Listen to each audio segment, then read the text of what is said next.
आज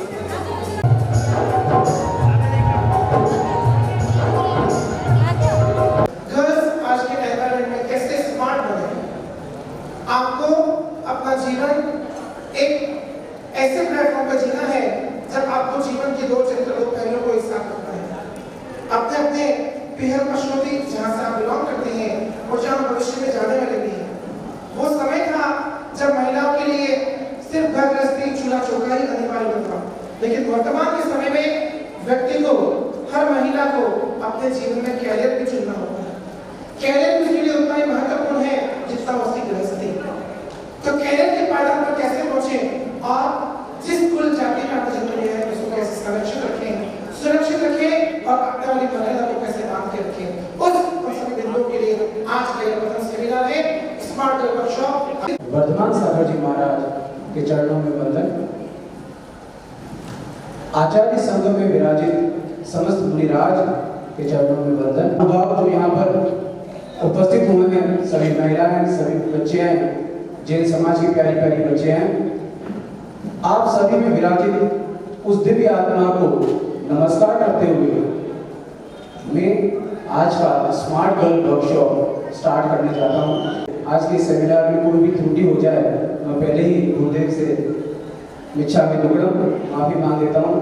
कोशिश करेंगे कि कोई गलती त्रुटि ना हो। तो आप सब कैसे हैं? क्योंकि लेक्चर क्या होते हैं? बोरिंग होते हैं। तो हम लोग सुबह क्या बोर होने के लिए आए हैं यहाँ पे? हम लोग बोर होने के लिए आए हैं क्या? जब हमने सोचा कि यार ऐसा स्मार्ट गर्ल का वर्कशॉप हो रहा है, महाराज जी के यहाँ हो रहा है, उमड़ भवन में हो रहा है, धार्मिक स्थल पे हो रहा है, तो दिमाग बहुत सारी चीजें है कि मम्मी क्यों बोल रही है जाने के लिए, पता नहीं वहां जाएंगे तो कोई मंदिर जाओ, अभिषेक करो, ऐसे करो, वैसे करो, कुछ न कुछ हमें क्या करेंगे? लेक्चर्स देंगे, है ना? क्या करेंगे? हमको लेक्चर देंगे। तो जबरदस्ती चलो किसी का बहुत मूड नहीं था, आज तो आए नहीं कुछ तो कि चलो रजिस्ट्रेशन करा दिया, किसी को बहाना कर दिया कि नींद की गोली मम्मी मेरे तो ट्यूशन जाना है, तो कुछ भी बहाना करके आज वो नहीं आए। यस, आप ऑलरेडी स्मार्ट हो, तो फिर स्मार्ट गर्ल क्यों हम स्मार्ट गर्ल का वर्कशॉप आपके लिए लेकर आए हैं। वीडियो जैसे आपको बताया, मेरा नाम दीपक चित्रोड़ा है, मैं भारतीय जैन संगठन बीजेएस का स्मार्ट गर्ल ट्रेनर हूँ। बीजेएस जैन समाज की बेटियों में के समक्ष आने वाली चुनौतियां आ रही हैं, चैलेंजेस आ रहे हैं, उसके लिए उन्होंने रिसर्च बेस्ड एक करिकुलम बनाया हुआ है, प्रोग्राम बनाया हुआ है। बेसिकली ये वर्कशॉप जो होती है आप बेटियों की 2 दिन की होती है। कितने दिन की होती है? 2 दिन की होती है। सुबह 9 बजे से लेकर शाम को 4 बजे तक 2 दिन का ये वर्कशॉप होता है। और यकीन मानो बेटियों, जैसे आप स्कूल में जाते हो और 1 घंटे के लेक्चर में बोर हो जाते हो, तो पहला क्वेश्चन ध्यान से सुनेंगे। First question, on which side the cup handle is. सुने आराम से, on which side the cup handle is. एक कोल्डेस्ट मेल आगे दीजिएगा। ऑन विच साइड, मैं चाहता हूं कि आपका इन्वॉल्वमेंट ज्यादा हो, मैं कम हूं, मुझे ज्यादा नहीं बोलना है, क्योंकि जितना भी कुछ आने वाला है वो आपके जरिए से ही आने वाला है। और गुरुदेव भी आपके को सुनना चाहता है कि आपके मन में क्या है, आपकी मनोस्थिति क्या है, और उसी के हिसाब से गुरुदेव के आगे आपको मार्गदर्शन करना है। तो क्वेश्चन क्या है मेरा, ऑन विच साइड, एक ओल्डेस्ट मैन आगे दीजिएगा, on which side oldest man, on which side the cup handle is. Yes, कौन अटेम्प्ट करना चाहता है? देखो अटेम्प्ट करना है, गलत हो सही हो उससे कोई मतलब नहीं, अटेम्प्ट करना आना चाहिए। इतनी बड़ी सभा में खड़े होके बोलना आना चाहिए। यस, कौन कर रहा है? सबसे पहले इनिशिएटिव लीडर्स को करना चाहिए। Yes, very good. जस्ट फटाफट सब लोग अटेम्प्ट करना है। On which side the cup handle is. Cup का हैंडल किस साइड में होता है? Yes, outside. Outside, very good. सबसे बड़ी तालियां इस मीटिंग में बजाते हैं। कप का हैंडल यस, आउटसाइड और जहां से हम होल्ड करते हैं। यस, और कोई? यस, इस राइट में से कोई अटेम्प्ट करना चाह रहा है? तो इसका आंसर क्या है? इसका एक्चुअली 2 साइड्स और होती हैं जिनको हम भूल जाते हैं। वो होता है इनसाइड एंड दूसरा क्या होता है? आउटसाइड। क्या मैसेज निकल रहा है इससे? पहले से जो बाउंड्रीज बना रखी उसके बीच में नहीं सोचना है, हमें उस बॉक्स के आउटसाइड आके सोचना है, वो भी क्या है, एक साइड होती है। ताली क्लैपिंग कर सकते हैं क्या? अच्छा ये जो है ना, ये सब ताली बजा रहे हैं, ये ट्रेडिशनल मेथड है, क्या उसको यूनिक तरीके से कर सकते हैं क्या? क्या हम क्लैपिंग को भी यूनिक तरीके से कर सकते हैं क्या? Outside, think outside the box, कर सकते हैं क्या? कैसे कर सकते हैं? हम क्लैपिंग को अलग से कैसे कर सकते हैं? कैसे कर सकते हैं? प्लीज प्लीज, तो वही क्लैपिंग जो हम कर रहे थे, जो कि लय में नहीं थी, अभी हमने वो जो क्लैपिंग की वो क्या हो गई, एक संगीत बन गई ना, एक संगीत। तो हमें क्या सोचना है, आउटसाइड द बॉक्स सोचना है। कभी भी कुछ इशू आता है कैसा करना है, आउटसाइड द बॉक्स। तो आज हम ये ओके, सेकंड चीज तो क्या है कि जब हम एक घंटा बहुत कम टाइम होता है, फिजिकली यहाँ रहते हुए मन में ही वो चला जाता है। तो ऐसी कंडीशन में जो मुझे लगेगा आपके फेस से कि ऐसा हो रहा है, तो मैं बोलूंगा हाय। क्या बोलूंगा? हाय। ऐसा कब बोलूंगा मैं? जब मुझे ऐसा लगेगा कि आप में से कुछ फसारे घूमने गए हैं, रानी रोड घूमने गए हैं, तो मैं ऐसा बोलूंगा, ठीक है, ताकि आप वापस से घूमने कहाँ आए, यहीं पर आए। Is it good? ठीक है, चलो सेकंड क्वेश्चन। आपको नोटपैड मिली है, आपको पेन मिला है, बहुत सारी लड़कियों ने अपने समाज के अटेंड किया हुआ है, लेकिन फिर भी एक ट्राई कर रहा हूं क्योंकि 80% गर्ल्स नहीं है। मेरा क्वेश्चन सुनना और फिर आपको उसका अटेंड करना है, ज्यादा टाइम नहीं है, 2 मिनट का टाइम है। क्वेश्चन सुनना, उसको अटेंड करना है। क्या करना है? अटेंड करना है, ड्रॉ करना है। Question, draw a triangle with 2 lines. Draw a triangle with 2 lines. Yes, quick, question समझ गया? ड्रॉ ए ट्रायंगल, सबको अटेंड सबको करना है, खाली नहीं छोड़ना, अटेंड सबको करना है। Draw a triangle with 2 lines. Question सुना आपने मेरा? बस बोलूं, समझ में आया आपको? यस, ये सबको क्लियर है क्या? सबको क्लियर है? क्या है? Draw a triangle with 2 lines. Yes, start करें। काम किया, नीचे की बॉर्डर तो उसने ले ली और ऊपर 2 लाइन खींच दी, बोल दिया कि मैंने 2 लाइन से क्या बनाया, ट्रायंगल बनाया। यस, अटेंड किया। और कुछ? यस यस, और कुछ? और किसने? आपने कैसे किया? अच्छा, आपने कैसे किया कि कॉपी की नीचे की लाइन को पकड़ लिया और ऊपर एक ट्रायंगल बना दिया। तो बोला कि देखो एक लाइन तो पहले से बनी हुई थी और मैंने क्या कर दिया, उस पे ट्रायंगल बना दिया। Very good, good attempt. Clap करेंगे इसके लिए, क्लैप करेंगे। कैसे करेंगे क्लैप? कैसे करेंगे हम लोग? Yes good, yes. और कैसे करते हैं? आपने किया अटेम्प्ट, आपने प्रीवियस वर्कशॉप अटेंड की हुई थी। यस, कभी किया आपने? यस, आपने किया है क्या? यस, कैसे किया है? देखो आपने भी क्या किया है, कोई पेज का बॉर्डर ले लिया है और 2 लाइन खींच के ट्रायंगल बनाया है। यस, और कुछ? और किसी ने अटेम्प्ट किया? गुड। यस, कैसे किया आपने? यस, पास करने आगे कैसे किया आपने? वही पेज का नीचे की लाइन पकड़ के और ऊपर 2 लाइन बना दी। यस, और कुछ? क्या ये ट्रायंगल है क्या? ये सब ट्रायंगल था क्या? ट्रायंगल है क्या? नहीं, मैंने क्या बोला? ट्रायंगल बनाना ना। ट्रायंगल कैसे होता है? आपने तो कुछ भी अज्यूम करा दिया, माना कि ये है, मान लिया ना ट्रायंगल। मैंने क्या क्वेश्चन पूछा? It is not possible. बोले ये पॉसिबल ही नहीं है, कैसे बनाएंगे 2 लाइन से त्रिभुज? 3 चाहिए। क्वेश्चन सुनो वापस, क्वेश्चन सुनो और मेरी एक बीटा की किया है। यस, खड़े हो जाओ। इन्होंने मेरी पिछली वर्कशॉप क्वेश्चन क्या था मेरा? Draw a triangle with 2 lines. है ना, draw a triangle with 2 lines. क्या किया आपने? बताओ सबको, आगे आगे बताओ कैसे बनाया? एक ट्रायंगल बनाया, उसके साथ 2 लाइंस बनाई है। Draw a triangle with 2 lines.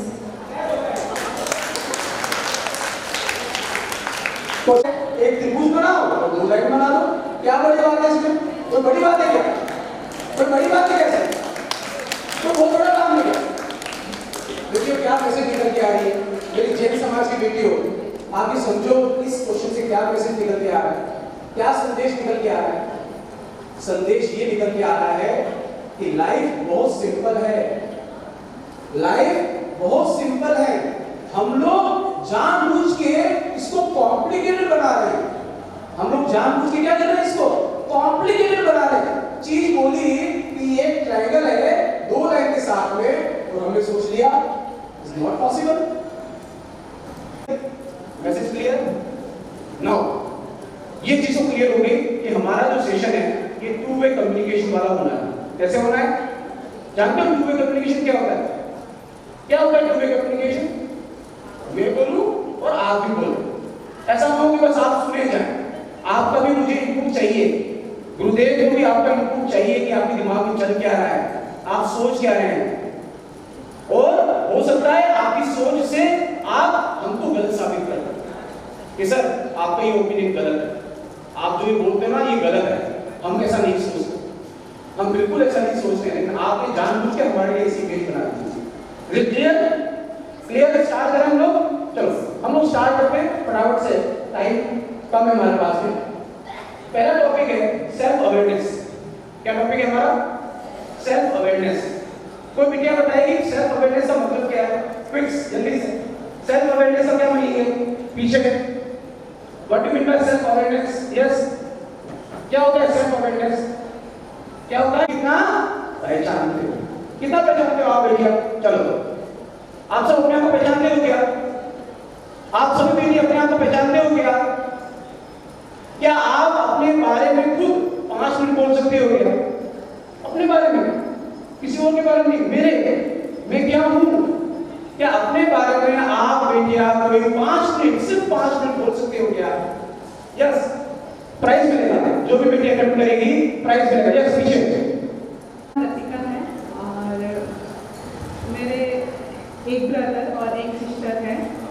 मैंने MBA किया हुआ है और अभी मैं जॉब में हूँ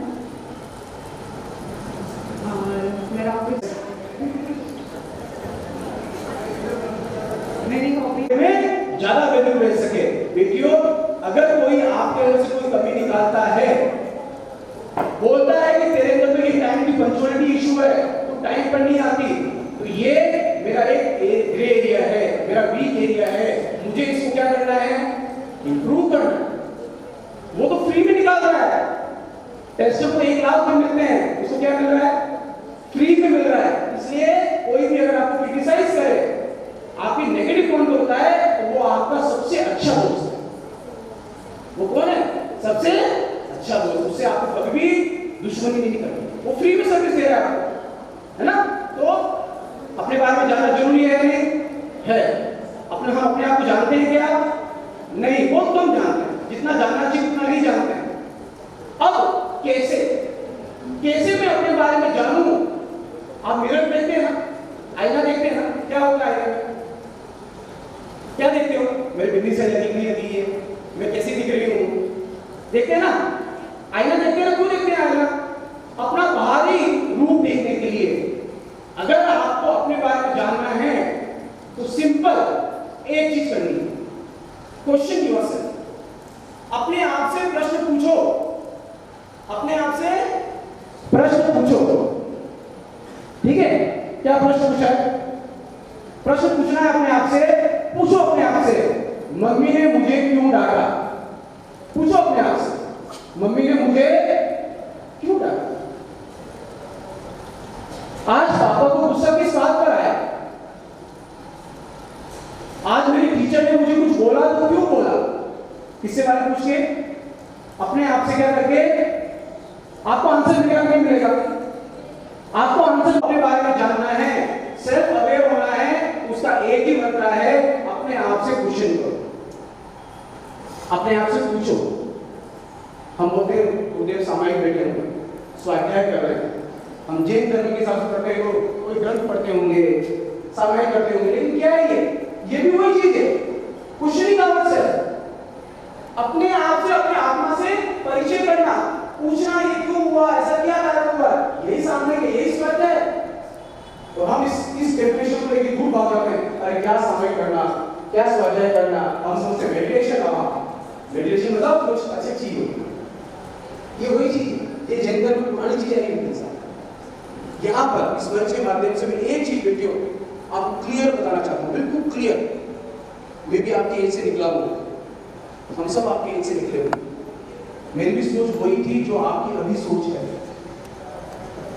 हम हमेशा धर्म को साइंस से कंपेयर करते हैं, साइंस से कंपेयर करते हैं। अरे यार साइंस तो ऐसा बोलता है, साइंस तो बोलता है कि मरने के बाद जीवन खत्म हो जाता है, ये तो धर्म तो ये बोलता है कि तो चलता रहता है। हम धर्म को गलत साबित करते हैं क्योंकि साइंस ऐसा बोल रहा है। एक सोच आप चेंज बिल्कुल कर दो, कभी भी ये नहीं करना आप उल्टा करना।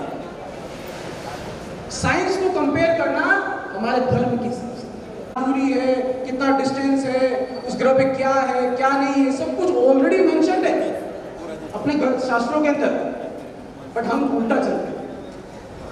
हम लोग धर्म को साइंस के साथ कंपेयर करते हैं, ऐसा नहीं करना, हम उल्टा करते हैं। अगर आपने ये करना शुरू कर दिया तो आपको अपने धर्म की अहमियत पता शुरू हो जाएगी। और यार हमारा धर्म तो इतना पावरफुल है, इतना कुछ इसके अंदर साइंस है, इतना कुछ इसके अंदर चीजें पड़ी हुई है, तो उसको सिंप्लीफाई करने के समझने की जरूरत है। क्लियर? फर्स्ट पॉइंट क्लियर है क्या? सेल्फ अवेयरनेस क्लियर है? चलो हम सेकंड पॉइंट पे आते हैं। सेकंड पॉइंट, मैंने हर पॉइंट को 10-15 मिनट दिए हुए हैं, मैं देख रहा हूं टाइम, और मैं आपको फिक्स टाइम फ्री कर दूंगा। मैं ज्यादा बोर नहीं करने वाला हूं, ज्यादा बोर नहीं करने वाला। सो हाउ इज द जोश? हाउ इज द जोश? अटेंटिव है? ओके। सेकंड टॉपिक है मेरा, उसको हम बोलते हैं कम्युनिकेशन। क्या बोलते हैं? क्या होता है कम्युनिकेशन? संवाद क्या होता है? कोई वीडियो बताएगी what do you mean by communication? संवाद का मतलब क्या है? संवाद क्या होता है? संवाद, यस प्लीज यस बताएं। एक दूसरे से अपनी चीजों को बताना है, और क्या? अच्छा ये बताओ कम्युनिकेशन कितने टाइप का होता है? कितने तरह की कम्युनिकेशन हम करते हैं? कितने टाइप की कम्युनिकेशन हम करते हैं? यस एक बोल फटाफट बोलो। बोलकर, यस, लिखकर, और बोलो बोलकर, लिखकर, फिजिकल शारीरिक रूप से, कैसे? इशारे से, और इसके अलावा ये तो हो गया सब कुछ। नया बोलो। आप तो आजकल सोशल मीडिया के लाइफ में हो, कैसे? इमोजी साइन से, सिंबल से, जैसे हम रोड पे जाते हैं तो सिंबल लगे होते हैं ना कि भाई यू टर्न कर लो, तो सिंबल से भी हम समझते हैं। और इमोजी से भी गुस्सा आ रहा है तो एक अलग सा फेस बना दिया, हंसते तो अलग से फेस बना दिया। अच्छा मैसेजेस में अगर किसी का कैपिटल नो का भी अपना मीनिंग होता है, स्मॉल नो का मीनिंग अपना अलग होता है, कैपिटल नो का मीनिंग अपना अलग होता है। ये सब क्या है? मीडिया है जिसके जरिए हम क्या करते हैं? कम्युनिकेशन मतलब जिनके माध्यम से अपने मन में जो चल रहा है, जो बात चल रही है, सामने वाले तक एक्सचेंज करना। ओके 15 मिनट टाइम हो रहे हैं बस, उसमें बिल्कुल फिक्स टाइम पे खत्म कर दो। Yes, self esteem and self defence. Self esteem high रहना चाहिए, लो रहना चाहिए? मेरा खुद का स्वाभिमान ऊपर रहना चाहिए कि नीचे रहना चाहिए? यस, आप ऐसे लाओ, कैसा रहना चाहिए? ऊपर रहना चाहिए, न्यूट्रल रहना चाहिए? ऊपर रहेगा तो क्या होगा? अगर मेरा सेल्फ कॉन्फिडेंस, सेल्फ एस्टीम मेरा हाई होगा तो क्या होगा? और कॉन्फिडेंस नहीं होगा। सेल्फ एस्टीम अगर मेरा हाई होगा तो मुझे अच्छा करने की काम मिलेगा, और मेरा सेल्फ एस्टीम लो होगा तो नेगेटिविटी आएगी, नकारात्मकता आएगी, है ना? सेल्फ एस्टीम रहना कैसा चाहिए? अच्छा रहना चाहिए। मैं ओवर कॉन्फिडेंस की बात नहीं कर रहा हूं, मेरा खुद का सेल्फ एस्टीम कैसा रहना चाहिए? अच्छा रहना चाहिए, हाई रहना चाहिए। लेकिन होता क्या है? सेल्फ एस्टीम होता क्या है? फ्लक्चुएटिंग, कभी ऊंचा, कभी नीचा, कभी ऊपर, कभी तो बहुत मोटिवेटेड, कभी एकदम से डिप्रेस हो जाते हैं, है ना? होते हैं नहीं होते हैं? हाँ या ना? सेल्फ एस्टीम फ्लक्चुएटिंग होता है नहीं होता है? होता है। कौन करता है आपके सेल्फ एस्टीम को लो? समाज के लोग हमारी सेल्फ एस्टीम को लो करते हैं। और यस, वेरी गुड आंसर आपके बीच में से ही सब। यस, हाँ, सिचुएशन, परिस्थिति ऐसी होती है जिससे मेरी सेल्फ एस्टीम लो हो जाती है। और मम्मी पापा कंपैरिजन, किसने बोला? आपने बोला। कंपैरिजन होता है ना, तुलना होती है ना। अरे देख उस नेहा को, देख कितना अच्छा पढ़ती है, तू देख तू तो कुछ करती ही नहीं है, वो देख कितना अच्छा मार्क्स लाई है, कितनी अच्छी दिखती है। क्या करते हैं मम्मी पापा? जानबूझ के क्या करते हैं? आपका कंपैरिजन करते हैं। किसके साथ कंपैरिजन करते हैं? अपने दोस्तों के साथ में, खुले में, मार्केट में लोगों को बोलते हैं। और अगर इन मम्मियों की कभी मार्केट में, शादी ब्याह में कोई जोर से बोल दे इनको, इनकी पति देव कि तू खराब दिख रही है, तो क्या होगा? 6-7 दिन तो खाना घर पे बंद है। लेकिन वो लोग क्या करेंगे? आपका कंपैरिजन करेंगे, करते हैं कंपैरिजन, होता है कहीं कहीं आपका कंपैरिजन होता है ना, और कंपैरिजन से क्या होती है, आपकी सेल्फ एस्टीम क्या होती है, लो होती है ना, लो होती है ना। ये मम्मी ऐसा क्यों करती है? मम्मी ऐसा करती क्यों?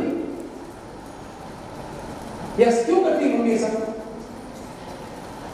एक तो कुछ तो जानबूझ के कर देती है, उनको पता ही नहीं होता है कि सेल्फ एस्टीम मेरी लो होने वाली है, ऐसा इसलिए बोलती है। और क्या कारण, मम्मी ऐसा बोलने का कारण क्या होगा पीछे? हाँ, वो चाहती है कि इसको देख के और मोटिवेटेड हो, लेकिन होता क्या है बेटियों, वो यही और पकते हुए जब वो स्कूल जा रही है, कॉलेज जा रही है, और इधर से किसी लड़के ने उसकी तारीफ कर दी, you are looking so beautiful, आप बहुत अच्छी दिख रही हो, क्या वाओ, क्या ड्रेस पहनी है आपने, वो उन सेल्फ एस्टीम क्या हो गया? ये जो जमात है, ये जो कम्युनिटी है, ये जो लोग हैं, वो इसी ताक में है कि इस बिटिया की सेल्फ एस्टीम लो हो और उसकी हम तारीफ करें। और मम्मियां जानबूझ के ऐसा काम करके वो सेल्फ एस्टीम को लो। मैं बताऊं, मम्मी कभी मैंने वो कमरा ना, वो महाराज जी का कमरा, वहां एक पर्ची लगा रखी थी, इस कमरे में झांकना मना है। क्या लिखा था? इस कमरे में झांकना, सब कमरे मुझे भी देख रही थी, वही खिड़की में देख रही थी। क्या लिखा था? बुरा मत देखो, बुरा मत बोलो, बुरा मत सुनो गुरुदेव। आज के जमाने में वो गांधी जी के 3 मंत्र अपडेट हो गए, जैसे 4G से 5G हो गया ना, अपडेट हो गए। अच्छा बोलो, अच्छा सुनो और अच्छा देखो, अपडेट हो गए। किसी चीज को आप जितना सप्रेस करोगे, रोटी को जितना दबाओगे, रोटी कितनी फूल की आएगी सामने। तो हमें मम्मियों बेटियों को नहीं दबाना है किसी चीज के लिए, रोकना टोकना नहीं है। बेटियां समझदार है, और जब आप इनको वर्कशॉप में भेजोगे 2 दिन की, जब दूल्हे के सानिध्य में करेंगे, तो वैसे भी इनमें इतनी मेच्योरिटी आ जाएगी कि वो चीज खुलकर आपके सामने उन चीजों पर बात डिस्कस करेगी। जो आप शर्माते हो ना जिन चीज पे बात करने से, उन चीज को खुल के बेटियां बात करेगी, और जब आपको उनका कॉन्फिडेंस दिखेगा, आपका आत्मविश्वास एकदम डबल हो जाएगा, और आप उनको दुनिया में छोड़ सकते हो खुले में। वो एक फायर ब्रिगेड पता है क्या होती है? फायर ब्रिगेड क्या करती है? आंख पे काबू पाती है। घर चल रहा है मेरा, मैं हूं घर के बाहर, लेकिन फायर ब्रिगेड का आदमी उस आंख में घुस के मेरे किसी चार पाल को बचा रहा है। क्यों? क्यों ऐसा क्यों? क्यों? तो सेल्फ एस्टीम मेरी क्या होनी चाहिए? हमेशा। इसी चीज पे हम एक छोटा सा वीडियो आपको दिखाते हैं कि कैसे वो अपाहिज की सेल्फ एस्टीम कितनी लो हो सकती है, लेकिन उसकी सेल्फ एस्टीम कितनी हाई है। तो हम एक वीडियो आपके सामने एक दिखाते हैं, फटाफट से इस वीडियो को देखेंगे क्योंकि मिनट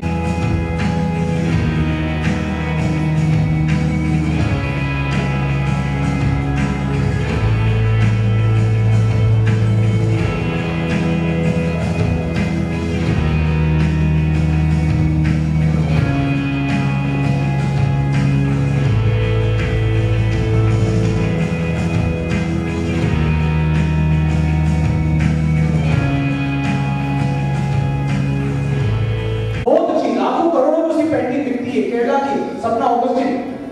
एक और वीडियो देखते हैं। यस,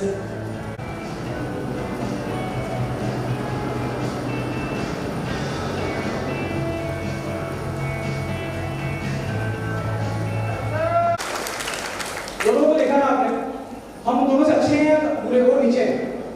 फिजिकली हम दोनों से ऊंचे हैं, नीचे हैं। वो दोनों अगर इस हालत में भी अपनी सेल्फ एस्टीम को ऊपर रख सकते हैं, तो हम इतने स्वस्थ होते हुए अपनी सेल्फ एस्टीम को क्यों लो होने देते हैं? अगर मुझे पता है कि मेरी एबिलिटी, अगर मैं बहुत अच्छी सिंगर हूं और कोई मेरे मार्क्स के कंपेयर करता है, तो मैं बोलो ना उसको बोलो गा के बताए। अपनी कैपेबिलिटी को, अपनी क्षमता को ध्यान रखो। आप सब यहाँ आए हो, इस पृथ्वी पे आए हो अपनी किसी एक विशेष क्षमता को लेकर। मेरे हाथ की 5 उंगली बराबर नहीं है, आप भी हर चीज में परफेक्ट नहीं हो सकते हो। मत कंपेयर करो कि उसकी कुकिंग अच्छी है, मेरी कुकिंग अच्छी नहीं। अपने आप की सेल्फ एस्टीम को लो मत करो। जो चीज आपकी अच्छी है उन चीज पर आपको गर्व होना चाहिए, फख्र होना चाहिए, और वो आपकी सेल्फ एस्टीम को हमेशा अप रखने में काम करेगा। जोरदार तालियों से अभिनंदन। गुरु वंदन कर रहे हैं स्कूल की क्षमता बच्चा।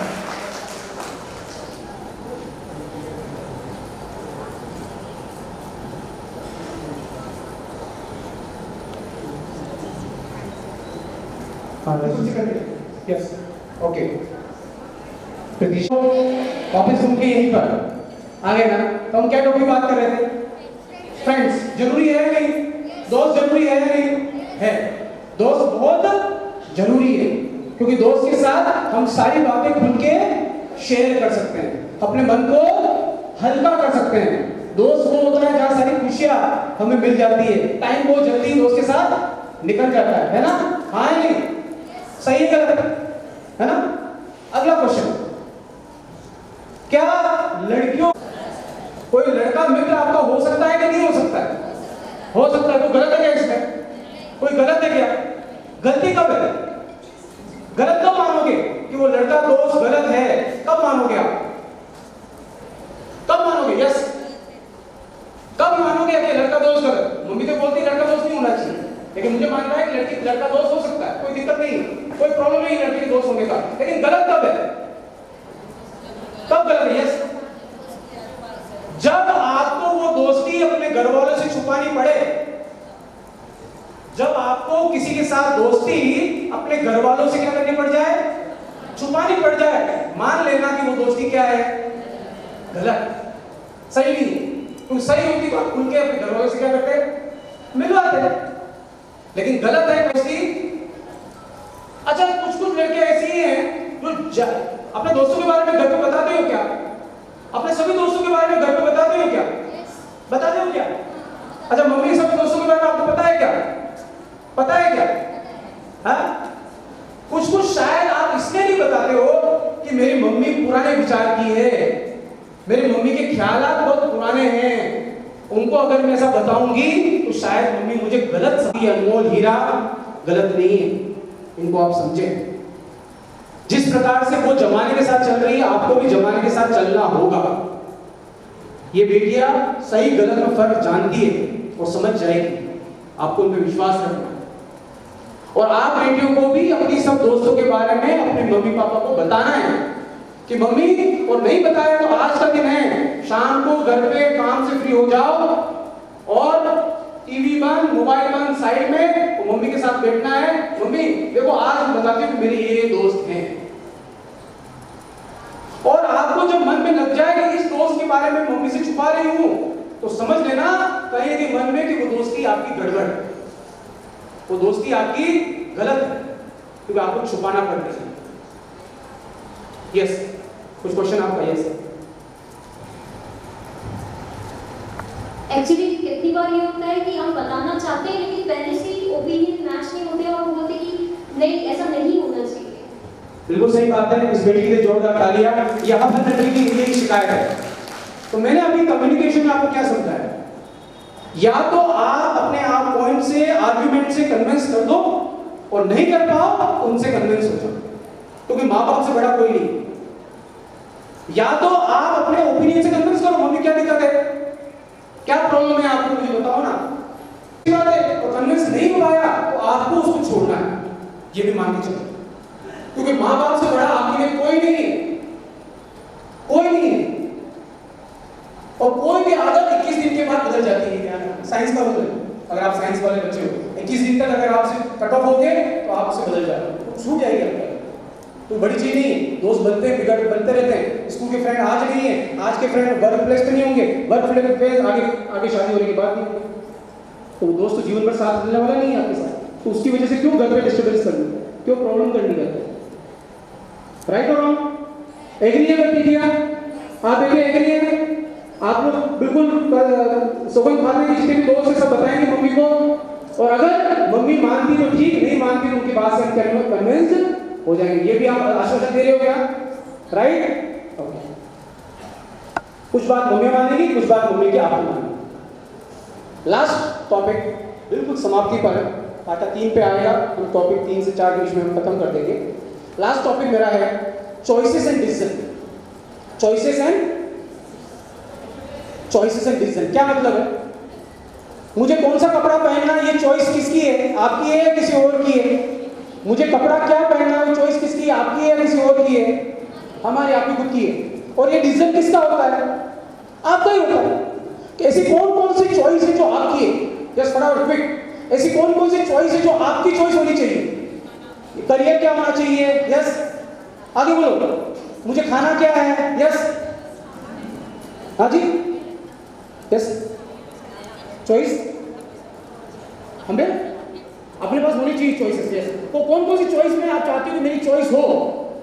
खाने में, कपड़े में, मेरे दोस्त कैसे हो, मेरे करियर कैसा हो, यस। और कुछ, और कुछ, और कुछ। आप चाहते हो कि ज्यादा से ज्यादा चॉइसेस के डिसीजन लेने की पावर आपको आ जाए। आप चाहते हो नहीं चाहते हो? आप चाहते हो नहीं चाहते हो? आप चाहते हो ना? मैं आज आपको यहाँ पर गुरु जी के आशीर्वाद से आपको एक मंत्र देने वाला हूँ, जिसमें आपको जितनी चॉइस है सबका डिसीजन का पावर आपके पास आ जाए। चाहते हो ना? मुझे कब मूवी देखने जाना है, मुझे कौन सा दोस्त बनाना है, मुझे कैसे रहना है, ये सारी चॉइसेस का डिसीजन पावर किसको चाहिए? आपको चाहिए, चाहिए ना? लेकिन अभी डिसीजन कौन लेता है? मम्मी लेती है, पापा लेते हैं, लेते हैं ना? और आपको चाहिए कि वो डिसीजन किसका हो? जिनकी शादी हो गई और शादी उसके घर वालों ने, मम्मी पापा ने उनकी मर्जी से कर, मम्मी पापा ने लड़का देख के कर रहे, सुनना मेरे को, मम्मी पापा ने लड़का देख के उनकी शादी कर दी। अभी कुछ भी दिक्कत हुई घर पे ससुराल में, तो बेटी क्या बोलेगी? पापा देखो ना आपने करवाई, पापा देखो ना आपने करवाई, आप जानो, मुझे क्या पूछते हो? क्यों बोलते हैं मम्मी पापा को ऐसा? क्योंकि चॉइस किसकी थी? डिसीजन किसका था? चॉइस तो भले मेरी होगी, चोरी छुपे लेके बोला पापा देख लेना, आपको जो पसंद हो वो कर लेना। डिसीजन किसका था? Mummy papa. तो रिस्पॉन्सिबिलिटी किसकी है? जैन समाज की समस्त बेटियों को इस 2 दिन की कार्यशाला में शामिल होना है। और ये तो सिर्फ एक स्टार्ट था, एक छोटा सा 1 घंटे में जितना आप बता पाया वो बताया। और 2 दिन की वर्कशॉप में जो एक ट्रेनर होते हैं, ये कोई मेरा कंटेंट नहीं है, समझो, ये कोई मैंने डिजाइन किया कंटेंट नहीं है, ये काफी रिसर्च के बाद में बड़ी-बड़ी एजेंसी ने जो कंटेंट डिजाइन किया है बच्चों के मनोभाव को लेकर, मैं तो सिर्फ उसका एक ट्रेनर हूं। ऐसे अनेकों ट्रेनर हैं जो इस तरह के कंटेंट को डिलीवर करते हुए आ रहे हैं। तो निःशुल्क सेवा ये भारतीय जैन संगठन हमारी जैन समाज की बेटियों को देती हुई आ रही है। इस भारतीय जैन संगठन के लिए मैं चाहता हूं आप सभी जोरदार कदम देने के साथ आप अभिनंदन करेंगे। इस तरह का कार्यक्रम हो सकता है। आप करना नहीं तो आप मन में शांत रहना, जैसे मेरे क्वेश्चन पे आप शांत रहेंगे ना, वैसे शांत रहना। अगर आप करो तो गुरुवर के सामने यस करना कि हाँ गुरुवर ये काम आज से हम करना शुरू करेंगे। सबसे पहला, मैं अपने आप को जानूंगी। जोर से जो एक वो हाँ बोलेंगे। दूसरा, मुझे पता है कि संवाद से रिश्ते खराब हो सकते हैं। मैं आज गुरुवर के सामने ये सौगंध देती हूं कि मैं इस संवाद की वजह से मम्मी पापा के साथ में अपने रिश्तों को कभी खराब नहीं करूंगी, अपने घर वाले के साथ में कभी रिश्तों को खराब नहीं करूंगी। या तो मैं उसको अपनी बात को समझा दूंगी या उसकी बात से मैं सहमत हो जाऊंगी। जो इसके फेवर में वो हाँ बोलना चाहे वो हाँ बोले और प्रतिक्रिया ले, यस हाँ है ना, ये बताऊंगी। और वो दोस्त जिनके बारे में आज न बता पाऊं, उनसे कल से मैं कोई दोस्ती नहीं रखूंगी, एकदम से कट ऑफ हो जाऊंगी। ऐसी अगर आप प्रतिक्रिया लेते हैं तो दूसरे के सामने आप हाँ करेंगे। आप एग्री हैं क्या? हाँ है ना? आप सबने इस चीजों को ध्यान से सुना, उसके लिए बहुत बहुत धन्यवाद। माता भाई दीपक चितौड़ा के लिए जिन्होंने आज की सत्र समिति में प्रस्तुत किया 14 मिनट की प्रस्तुति। आज हमारे मुख्य आदरणीय श्रीमान राजकुमार जी पत्तावसा पधारेंगे। आपसे आग्रह आएंगे गुरुदेव का आशीष प्राप्त करेंगे। महाविजन परिषद के संयोजक, बीजेएस के महामंत्री एवं जीतों के प्रमुख कार्यरत हैं। विभिन्न जैन संस्थाओं के प्रतिनिधि नारी के लिए और उस जाति के लिए जो आने वाली महिला बनने वाली है, हमारी बेटियों के लिए हम चलते हैं। उन्हीं के बीच में से 2 या 3 लोग हमारे बीच आएंगे। और मेरा नाम प्रीति जैन है और मैं व्यवसाय से चार्टर्ड अकाउंटेंट हूँ। आप सबकी जानकारी के लिए अभी मैं वर्किंग वुमन अभी नहीं हूँ, मैं पिछले 10-12 साल कुवैत में काम कर रही थी। मेरे पति वहाँ पे व्यवसाय करते थे और मैं भी वहाँ पे जॉब करती थी। तो बीइंग अ वर्किंग वुमन ये बहुत मुश्किल होता है कि आपको घर की जिम्मेदारियाँ भी निभानी होती है, बच्चों को भी संभालना होता है और आप अपने काम में भी आपसे उतनी ही उम्मीद की जाती है कि आप जो भी काम कर रहे हैं उसमें मन लगा के काम करें, अच्छा आउटपुट दें। क्योंकि हम जब बात करते हैं, बराबरी की बात करते हैं, तो आपको कोई अलग से कोई प्रायोरिटी नहीं मिलती कि आप एक वुमेन काम पे थोड़ा फ्लेक्सिबल होंगी तो चलेगा, ऐसी कोई प्रायोरिटी आपको नहीं मिलती है। तो 7 से 5 हमारा टाइम रहता था। तो मतलब मैं जैसे छोटे मोटे कामों में अपने पति की भी हेल्प लेती थी। सुबह टिफिन बनाती थी तो पैक कर देती, बच्चों का बैग पैक करना, बच्चों को स्कूल छोड़ना, छोटे छोटे कामों में वो भी मेरी बराबर मदद करते थे। और क्योंकि मैंने शुरू से, मेरे मम्मी पापा दोनों शिक्षक हैं, मम्मी को पूरी अपनी जॉब में मैंने देखा है उनको कितना मेहनत करनी पड़ती थी। और पहले के समय में हमारे पास कोई हेल्प भी नहीं होती थी कि कोई हमको दूसरी हेल्प मिल जाए साफ सफाई के काम में या दूसरी कोई मदद मिल जाए, वो भी नहीं होती थी। तो छोटे छोटे काम में हम भी शुरू से मम्मी की मदद किया करते थे। और वो चीज़ मुझे वहाँ पे, जब हम अकेले थे वहाँ पे, तो बहुत काम आई। तो ये चीज़ें जो हम घर के काम में, जो आजकल की लड़कियाँ सोचती कि क्यों हम करें छोटे मोटे काम में, हम झाड़ू पोछा क्यों करें, हम बर्तन क्यों करें, हम खाना क्यों बनाएं, हमारे पास सारी सुविधाएं हैं, ऐसा नहीं है। हमको सिर्फ डिपेंडेंट होना चाहिए इन सब चीज़ों में। ये सब चीज़ें कोरोना के कारण हमने सबने सीखी है कि जब हम लोगों के पास घर पे काम वाली नहीं आती तो हमको सब काम हाथ से करना पड़ता था। और मैं सोचती हूँ कि हम सबको होना चाहिए, हम सबको आना चाहिए, ताकि हम छोटे छोटे कामों के लिए किसी पे डिपेंडेंट नहीं रह सके, अपना खाना खुद बना सके, अपना घर का काम खुद कर सके, उसमें कोई शर्म की बात नहीं है। और अपने बच्चों को भी सिखाना चाहिए। मैं अपने बच्चों को भी छोटे छोटे घर के कामों में मदद देती हूँ, चाहे छोटे आयरन करना हो, यूनिफॉर्म आयरन करना है, या अपनी थाली खुद साफ करना है, बर्तन, जब छोटे मोटे सारे काम बच्चों को भी सिखाती हूँ। क्योंकि आने वाला समय वो है जो हमारे बच्चे कहीं बड़े शहरों में भी जाएंगे, कहीं पे भी जाएंगे, तो उनको वो सब सुविधाएं नहीं मिलेगी, उनको खुद को काम करना पड़ेगा। बोलिए महावीर भगवान की।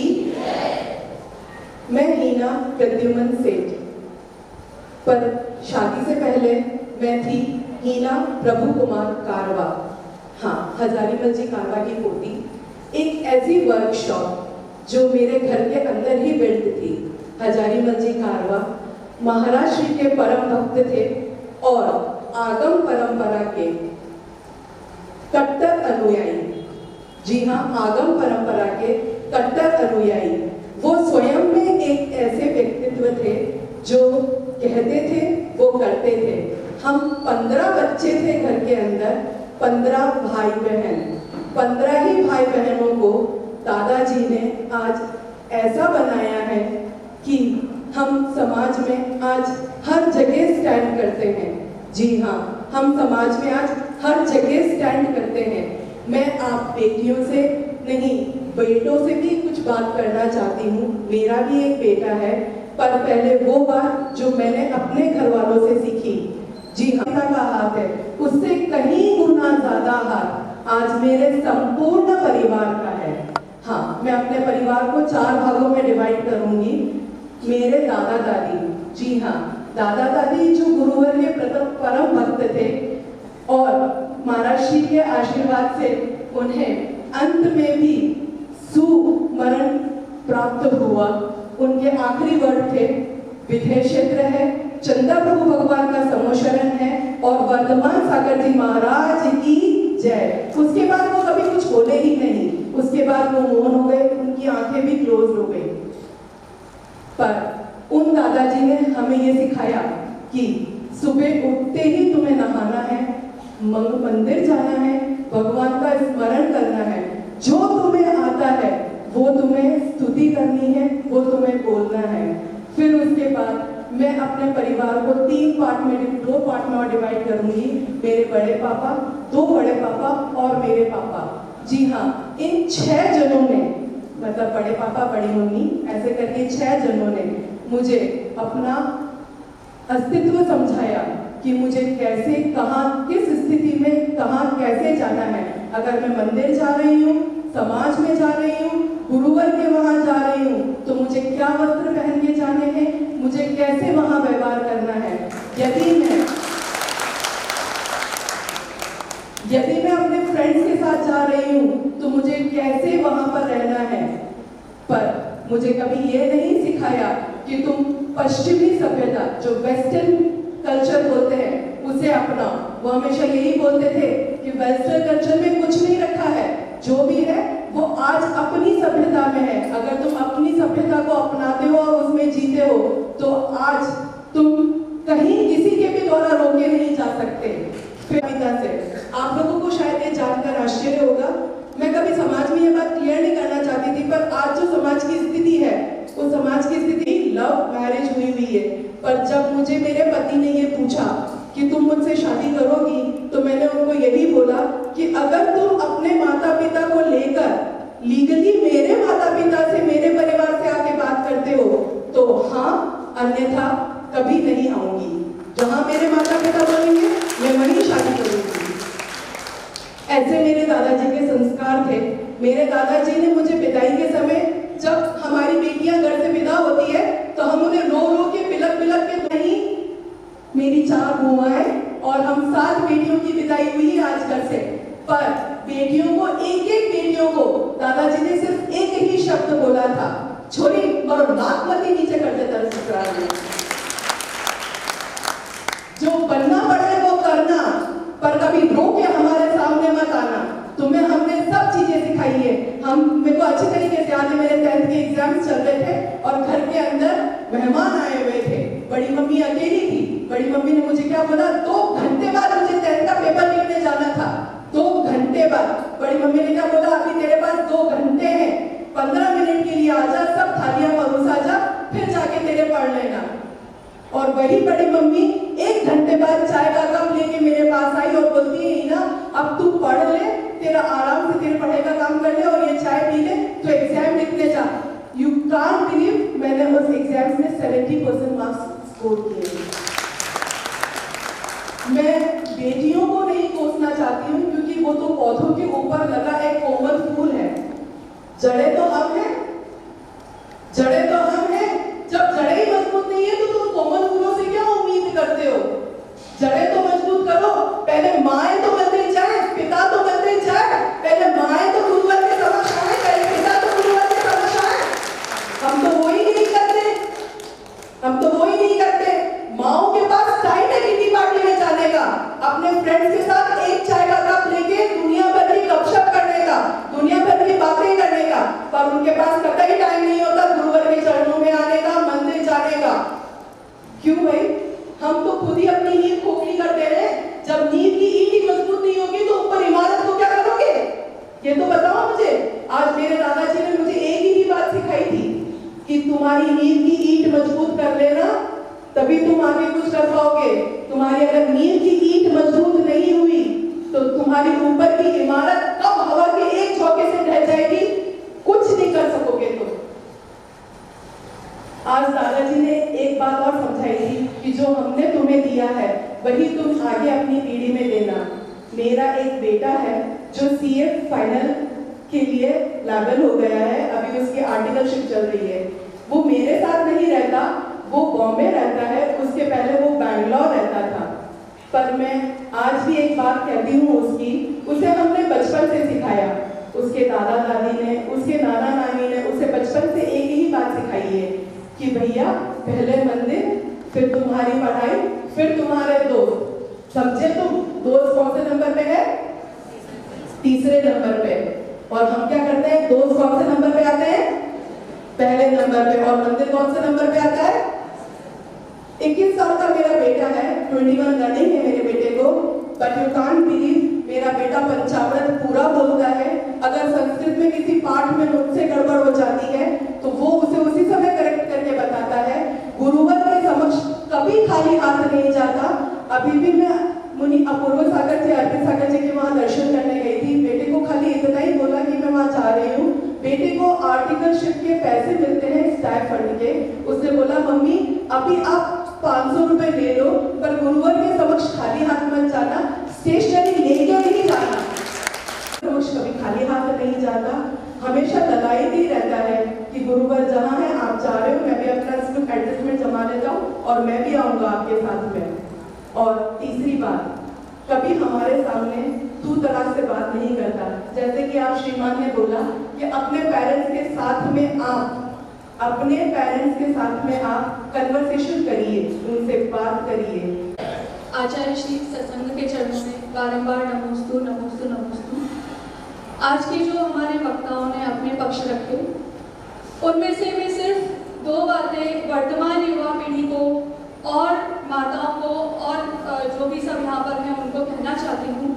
मेरे पर्सनल एक्सपीरियंस से और जो मैंने महसूस किया है, पहली बात ये है कि जो हिना जी ने बताया, किए हुए और यही एक कारण है कि हम धीरे धीरे स्वयं के पतन से लेकर समाज के पतन का कारण बनते हैं। और ये संस्कारों पर गर्व हमारे परिवार के अलावा कोई भी नहीं दे सकता है। Trust in your family, in your parents, and one day you will get to know what you have achieve in your life. मैं वर्किंग वुमन हूँ, दिल्ली बेस्ड मेरा इंस्टीट्यूशन है। डॉक्टर महावीर जैन जो कल के प्रमुख वक्ता थे, उनके साथ व्यक्तित्व निखार के फील्ड में मैं कार्यरत हूँ। बात सिर्फ ये है कि हम अपनी प्रायोरिटीज भी डिसाइड नहीं करते हैं। अगर हम कार्य कर रहे हैं तो किस कीमत पर काम कर रहे हैं। हम अपने घर को छोड़कर काम कर रहे हैं, तो सबसे पहली प्रायोरिटी हर महिला के लिए, लड़की के लिए अपना घर ही है और मेरे लिए भी है। मैं आपको बता दूं, सबसे पहले जब भी मेरे जीवन में कभी ऐसा आया कि मुझे अपने करियर और घर में से एक को चुनना पड़ा, तो मैंने अपने घर को ही चुना। पीएचडी करना किसको पसंद नहीं होता जब फर्स्ट डिवीजन में मास्टर्स हो जाते हैं। आचार्य श्री, मैं एमसीए हूँ और first division first class Sukhade university से किया है।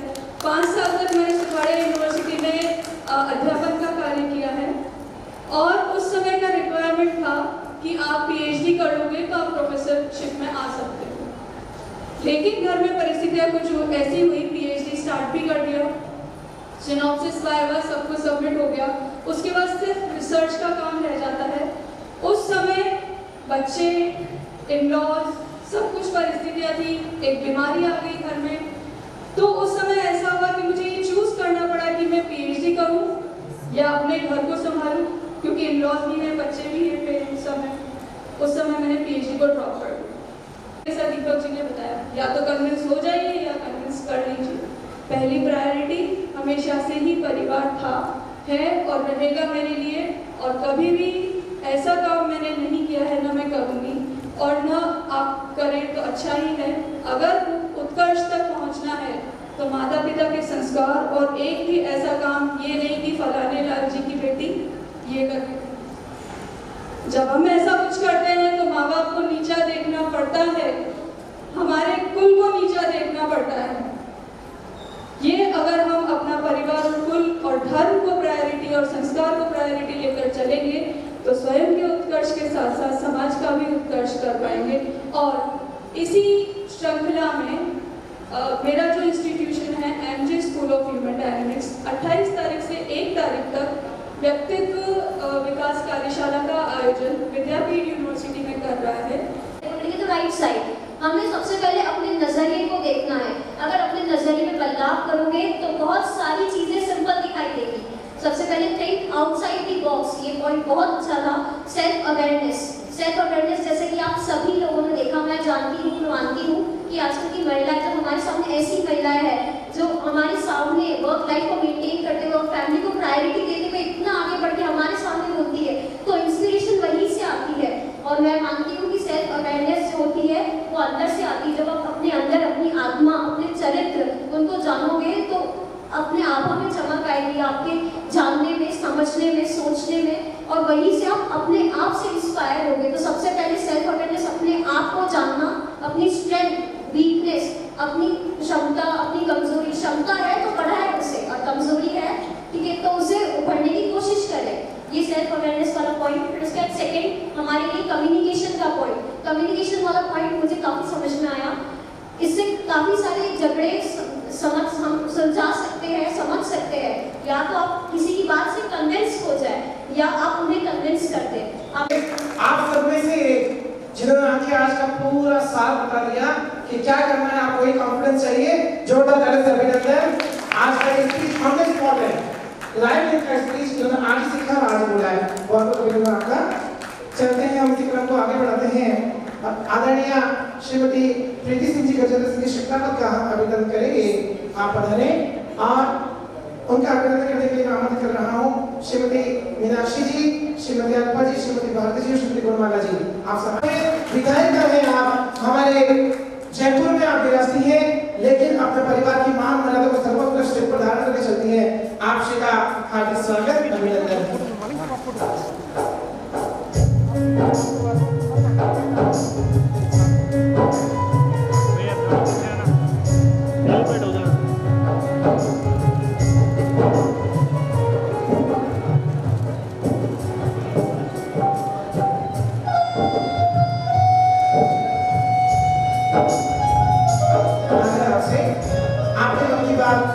प्रत्येक परिवार की फुलवारी, आंगन की रौनक, सभी बेटियां, आप सबको जय जिनेंद्र। इतने सारे उच्च कोटि के उद्बोधन मातृशक्ति द्वारा किए गए थे। मैं इतनी अच्छी वक्ता नहीं हूँ, परंतु 1.5 साल पहले हालात की वजह से मैं गृहिणी से राजनीति में आई हूँ। मैं इन बेटियों को ये इसलिए बता रही हूँ कि किसी भी कार्य को करने के लिए या किसी भी अचीवमेंट को आपको पाने के लिए कोई उम्र की सीमा नहीं होती है। महिला सशक्तिकरण की बात करें तो महिलाओं में इतनी शक्ति है, मातृशक्ति में इतनी शक्ति है कि वो एक बात करें, चाहे वो कालिका के रूप में हो, चाहे वो दुर्गा के रूप में हो, आप में जो महिला सशक्तिकरण है उसे आप अपने अंतर्मन से, जैसे इस बालिका ने कहा था, अवेयरनेस आपके अंदर होनी चाहिए। मैं आज इस मुकाम पे खड़ी हूँ, मेरे पीछे जो ताकत है वो 2 मातृशक्तियों की है। एक मेरी जननी जिन्होंने मुझे जन्म दिया था, वे भारतीय जनता पार्टी की राजनीति में राजस्थान की प्रदेश उपाध्यक्ष बड़ी सादगी से भगवती ज्यादा 4 बार रही थी। 20 साल की राजनीति छोड़ के उनका एक त्याग, एक समर्पण अपनी इस बेटी के लिए था, क्योंकि मैं जिस परिवार की कुलवधू हूँ वहाँ पे कांग्रेस का परिवार था। तो उन्होंने अपने राजनीतिक जीवन का त्याग करके मेरे लिए, अपनी बेटी के लिए कांग्रेस पार्टी ज्वाइन करी ताकि मेरा प्रचार प्रसार कर सके। दूसरी ताकत जो कि आजकल के परिवारों में देखा गया है कि हमें माताएं भी सोचती हैं कि हमारी बेटी को एकल परिवार मिले ताकि उस पर कोई जिम्मेदारी न पड़े। तो मैं कहना चाहूँगी जो संस्कार हैं और जो हम सीखते हैं, जो हम इतने अभिवक्ताओं से मैं सुन रही हूँ, अगर हम जॉइंट फैमिलीज में रहेंगे तो हमारी बेटियां जो करना चाहेंगी तो उनको उनकी सासू माँ का, उनके दादिया सासू का, उनके परिवार की देरानी जेठानी नंदे सबका सपोर्ट मिलता है। आपके आने वाली पीढ़ी जिसे आप जन्म देती है, अगर आप आगे क्षेत्र में भी किसी क्षेत्र में आगे बढ़ रही है, आपके बच्चों का लालन पालन एक जॉइंट फैमिली में अगर होता है तो उनमें जो संस्कार आते हैं, जो परिवार में वो सीखते हैं, वो एक बहुत बड़ी चीज है जिसे आज की बालिकाएं चाहती है कि नहीं, मैं, मेरा पति और मेरे बच्चे, पर ऐसा नहीं है। आज मैं इसलिए बोल रही हूँ जो दूसरी मातृशक्ति है जिनकी वजह से आज मैं यहाँ हूँ, जिन्होंने मुझे जीना सिखाया, ताकत दी, विश्वास दिलाया और जिनके आशीर्वाद से वो है मेरी सासू माँ श्रीमती कैलाश कमल गुलाब सिंह जी शक्तावत। अगर आज मेरी सासू माँ ने मुझे एक स्ट्रॉन्ग वुमन नहीं बनाया होता, जो जीवन के 24 वर्ष मैंने उनके साथ, अपने वैवाहिक जीवन के 24 वर्ष उनके साथ बिताए, तो शायद आज मैं इस मंच पर नहीं खड़ी होती, मुझमें इतना कॉन्फिडेंस भी नहीं होता। तीसरी नारी शक्ति फिर है मेरे साथ, मेरी 2 बेटियां जो मेरी मेंटोर हैं, उन लोगों ने मुझे आगे बढ़ा के मेरे पे विश्वास जताया कि आप वो माँ जो अपने पिताजी की और दादाजी की लेगेसी को कैरी फॉरवर्ड कर सकते हो, क्योंकि इतनी नारी शक्तियों का और कुल देवी का आशीर्वाद हो तो हम आगे से आगे बढ़ सकते हैं। परंतु हमारे लिए गुरु ज्ञान की होना बहुत जरूरी है। गुरु के ज्ञान के बिना अगर हम स्वयं अपने आप को मैं और हम में चलेंगे तो कभी भी हम आगे सक्सेस नहीं कर सकते। कोई जरूरी नहीं हर फील्ड में हम ही सबसे ज्यादा नंबर 1 पे, उन्हें आगे बढ़ने का मौका देना चाहिए। माताओं से कहना चाहूंगी, हमें अपनी बेटियों पे विश्वास करना चाहिए। जो जड़ भी आप अपनी बेटियों को सिखाएं कि आप जहाँ जिस जगह जा रही है तो आपको कैसे किस प्रकार के वस्त्र धारण करने चाहिए, ये बहुत जरूरी है। बच्चों, आपको अभी लगता है आपकी टीन है, आपको टीनेज में लगता है कि नहीं हमारी मदर हमें टोक रही है या हमें कोई टोक रहा है। कारण ये नहीं, आज का जो युग है आपकी सुरक्षा के लिए लेकर, आपके लिए लेके आपकी जननी आपको देख के बहुत परेशान रहती हैं। जब तक आप सुरक्षित घर पे नहीं पहुंच जाती है, आपके माता पिता को टेंशन रहती है कि मेरी बेटी कहाँ है, कब पहुंचेगी, उसने कुछ खाया है या नहीं। पर बच्चों को ये लगता है कि माता पिता हमें टोक रहे हैं, वो टोक नहीं रहे, वो भी इस उम्र के इस पड़ाव से गुजरे हैं। उन्हें भी पता है, जैसे कि कहा जाता है कि जिस स्कूल में आप पढ़ रहे हो वहाँ के आप प्रिंसिपल रह चुके हैं, तो हमें इस बात का अनुभव है, हमारे अपने उस टीनेज के अनुभव है। इसलिए हम कोशिश करते हैं कि आप सुरक्षित रहें, सुरक्षित लोगों के बीच में रहें। हमारे साथ हम लड़कों की बात करते हैं, बॉयज फ्रेंड होना कोई बुरी बात नहीं है। मेरे भी बीएड जब मैं करती थी शादी के बाद, जब मेरी खुद की एक बेटी थी, तो जो मेरे बॉयज क्लासमेट्स थे उन्होंने ही मुझे हेल्प करी, उसकी वजह से मेरी बीएड की डिग्री कंप्लीट हो पाई।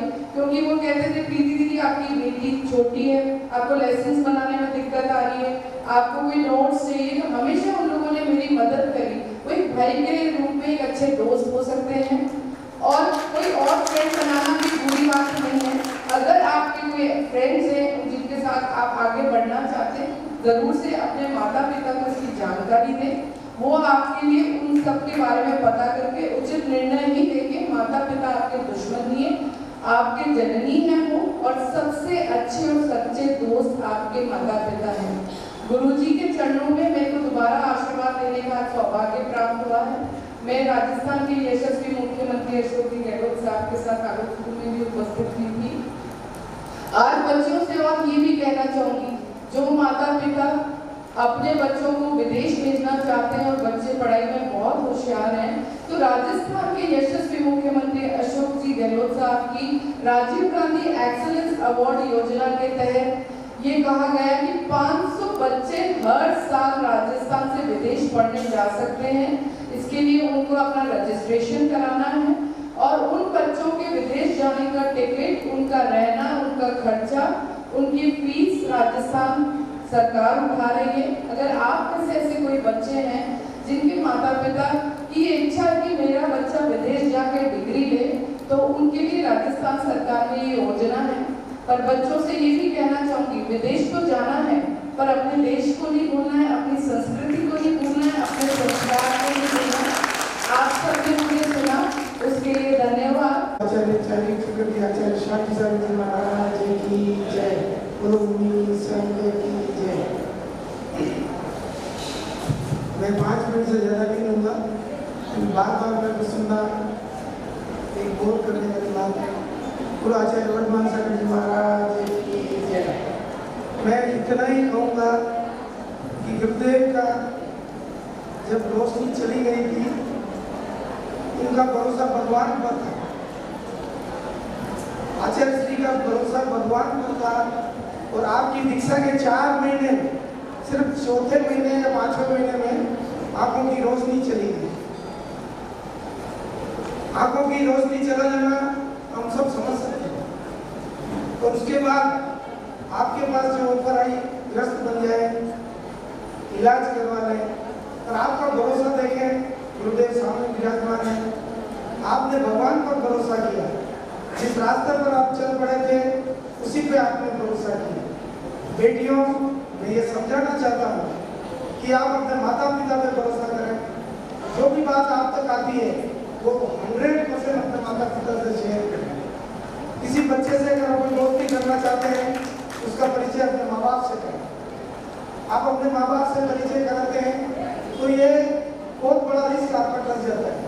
दूसरा आपके दिमाग में डालना चाहता हूँ, आज प्रीति जी यहाँ मंच पर बैठी हुई है, घूंघट में सजी हुई है, आंचल आपका सर पर है, नीचे समाज की पड़ रही है। आप देखें, सर पे आंचल पूरे समाज को ऊपर ले जाता है, क्योंकि सर पे पगड़ी है तो आप ये मान के चलो सभा का सम्मान अपन अपने मन से करते हैं। आप देखें, झांसी की रानी लक्ष्मीबाई, जब उनके पति का देहांत हुआ, उन्होंने अपने मन के अंदर आत्मविश्वास को जगाया, तो मैं कुछ कर सकती हूँ, मेरे को कुछ करना है, मेरे को इस देश को कुछ देना है। बेटियों, आप सोचो, आपका समर्पण सोचो।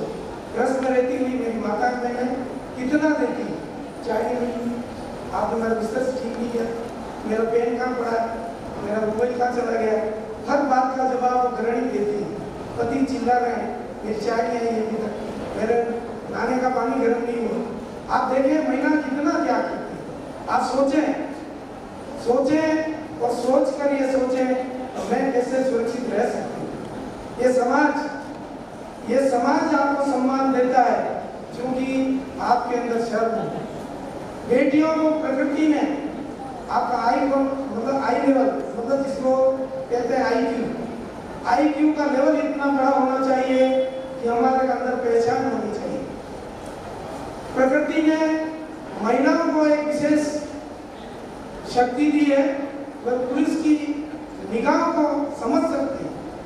ये सिर्फ महिलाओं को दिया है, महिलाओं में ये चीज प्रकृति द्वारा दी गई है। प्रकृति ने ये चीज देकर हमारी बेटियों को, हमारी महिलाओं को संवारा है। चूंकि हम भावुक हैं, हम कितनी बार जिस बात पे हमें भरोसा नहीं करना उस पर भरोसा करके हम ठगा जाते हैं। ये कागज है, इस पर लिखने के बाद दोबारा नहीं लिखा जा सकता। ये मानसिकता हमारे समाज की है, किसी एक ने नहीं बनी। पीछे जितने समाज के जितने युग गए उसके अंदर महिलाओं को एक कागज के रूप में मान लिया गया और उसमें एक बार लिखने के बाद दूसरी बार लिखने का जो आता है उसमें जोर आता है। आप बहुत अच्छी हैं, आपके जीन्स बहुत अच्छे हैं, आप उत्तम कुल से हैं, आपका कुल इतना उत्तम है कि हृदय पे आप चौका लगा सकती हैं, आप हार दे सकती हैं। ये हमारा उत्तम कुल है। इस कुल को बनाए रखने के लिए हम पालने वाले हैं, हम लोगों को पालते हैं। हमारी माता बहनों ने, मैंने मेरे घर के अंदर देखा है, आपसे कोई दोस्ती करे, किसी से भी बात करो, किसी से भी मदद लो, हमारे माता पिता का हमारा विश्वास है। आप देखें गुरुदेव के ज्योति जाने के बाद आपने उसी मार्ग पे भरोसा किया। भरोसा कितनी बड़ी चीज है। एक आदमी पूरी तरह से अंधा हो गया, मेरे साथ रहता है, जाति से पंडित है, उसने उसके देवी देवता जो अपन मंदिर में जो ये होते हैं बेरू जी, और उन पे भरोसा किया। 6 महीने तक कुल अंधा रहा और 6 महीने बाद वहीं से ज्योति मिली। मेरी मौसी जिसके पैर और हाथ दोनों अपंग थे और उसके बाद उन्होंने संतानों को जन्म दिया, 4 पुत्र हुए और चारों को पाला। गुरुदेव 6 महीने तक, निरंतर 6 महीने तक अन्न नहीं लिया, अन्न नहीं मिला। उसका कारण ये था तो वहाँ कहीं बोलमा बाकी थी और उस बोलमा को पूरी नहीं करना चाहते थे तो चाय के अंदर अन्न डाल दिया। अन्न डालकर उस चाय को पिलाई मेरी मौसी को, उसके बाद उसने चाय भी छोड़ी। आप कल्पना करो हमारा विश्वास कितना प्रबल हो सकता है, प्रबल हो सकता है हमारा विश्वास। और उसके बाद जब वो बोलमा पूरी हुई उसी दिन उसने बाटी की। 6 महीने के बाद कोई भी व्यक्ति बाटी नहीं खा सकता। ये भरोसा है अपनी जाति पे, अपने कुल पे, अपने धर्म पे भरोसा करो। अपने लोगों को बताओ हम लोग कमजोर नहीं हैं, हम कमजोर नहीं हैं। महाराणा प्रताप के जब पिता थे उदय सिंह जी, उनको सामंतों ने जब नहीं रखा तो देवपुरा समाज ने उनका लालन पालन किया। हम इतने मजबूत लोग हैं, तलवार के साथ चल सकते हैं, तलवार को चला भी सकते हैं। हमारी माता बहन बेटी है, हम कहीं भी कमजोर नहीं। इस बात को हमेशा याद रखो। झांसी लक्ष्मीबाई आपके अंदर ही है, माता देवी पद्मावती जितनी भी हैं सब आपके अंदर ही है। इसको प्रतिभा को उभारो। और दूसरा एक विषय छूट गया था, वो मैं आपके दिमाग में जरूर डालना चाहूँगा कि हमारा ग्रस्त, हमको गृहस्थी बसानी है, उस गृहस्थी को याद रखना है। हमको सुदृढ़ ग्रस्त बनना है। 4 हाथ से कमाना है और 2 हाथ से खाना है। पति और पत्नी दोनों मिलके कमाते हैं और एक हाथ से खाते हैं। तो हमको दोनों को कमाना है। हमको ऐसी जगह शादी नहीं करनी है कि जो पहले से हमको ये ऑफर दे, हमारे पास घर है, हमारे पास ये चीज़ है, हमारे पास ये चीज़ है। नहीं, हम पति पत्नी दोनों कमाकर हमारे माता पिता सास ससुर की सेवा करते हुए हमारे ग्रस्त जीवन का बहुत अच्छी तरह से निर्वाह करेंगे। इन्हीं भावनाओं के साथ गुरुदेव के चरणों में नमस्ते करता हूँ और ये भावना पाता हूँ कि मेरी बेटियों को, मेरी माताओं को ये आशीर्वाद मिले गुरुदेव कि ये जिस तरह से चल चलाती है, चिलचिलाती हैं, चिड़िया की तरह ये जो कर रही है चलबुलाहट, ये बनी रहे, इनके चेहरों पर मुस्कुराहट रहे और आने वाली पीढ़ी को संभाल कर चले। जय जिनेन्द्र, जय होली, नमस्ते। जितने भी उपस्थित हुए अपनी उपस्थिति का परिचय लें, सीधे बैठ जाए, हाथ जोड़िए। हम लोग महामंत्र का उच्चारण करेंगे। पहले मैं बोलूँगी, फिर आप सभी को बोलना है। नमो अरिहंताणं, नमो सिद्धाणं, नमो आयर्याणं,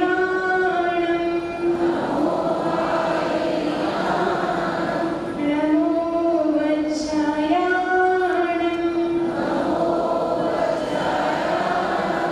नमो लोहे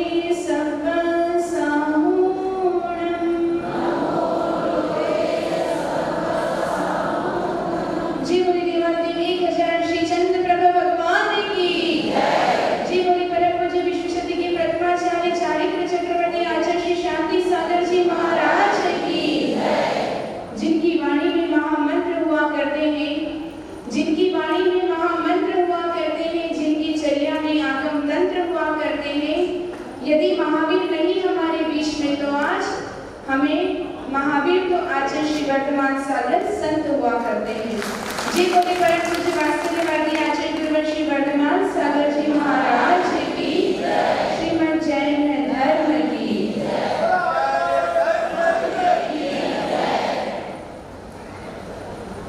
आज का ये पावन दिवस, यह पहला अवसर है, पहला प्रयास है जो आचार्य श्री सानिध्य में संपन्न होने जा रहा है। यहाँ के समाज और जितने भी लोगों ने इस कार्य को आयोजन करने में अपनी सहभागिता दिखाई। व्यक्ति के मन में, चाहे वो अध्यक्ष महोदय हो, चाहे जितने भी वक्ता आज यहाँ पर आए, सभी के मन में एक प्रश्न उपस्थित हुआ कि आज की नारी होनी कैसी चाहिए। नारी और नाड़ी दोनों का संबंध है। किसका? नारी और नाड़ी। नारी तो समाज में रहती है, लेकिन नाड़ी हमारे शरीर में रहती है। अगर शरीर में नाड़ी अव्यवस्थित हो जाए, गड़बड़ हो जाए, तो पूरा शरीर खराब हो जाता है, मार्ग विकल्प के दोष उत्पन्न हो जाते हैं। उसी प्रकार हम खरे उतर रहे हैं या नहीं। आज आप सभी के सामने अभी प्रीति जी आई थी, वो अपनी सभ्यता में आई थी, आप लोगों को गौरव महसूस हुआ होगा। लेकिन आज हमारी जितनी भारतीय जैन धर्म की महिलाएं वो सिर ढकने में संकोच करती है। क्यों? फैशन नहीं है माता जी, आजकल से जमाना बदल गया, आप बात को समझिए। अब हम लोग अगर सिर ढक करके आएंगे तो बोलेंगे ये पुराने जमाने की महिला आ गई है। अगर बच्चे खुले बाल नहीं आएंगे तो पहली बार आचार्य जी के दर्शन किए हो, सभी ने दर्शन किए थे। मैं आईटी कॉलेज में एडमिशन लिया। जो उनके सीनियर थे उन्होंने उनसे कहा कि तुम मांस से बनी हुई वस्तु लेकर आओ, अभक्ष्य वस्तु लेकर के आओ। उनका दिल तिलमिला गया कि जिस चीज का मैंने कभी नाम नहीं सुना था, जिसे मैंने कभी देखा नहीं था, वो चीज मैं कैसे लेकर के आ सकता हूँ। उन्होंने पढ़ाई छोड़ दी, वे घर लौट आए सीधे वापिस।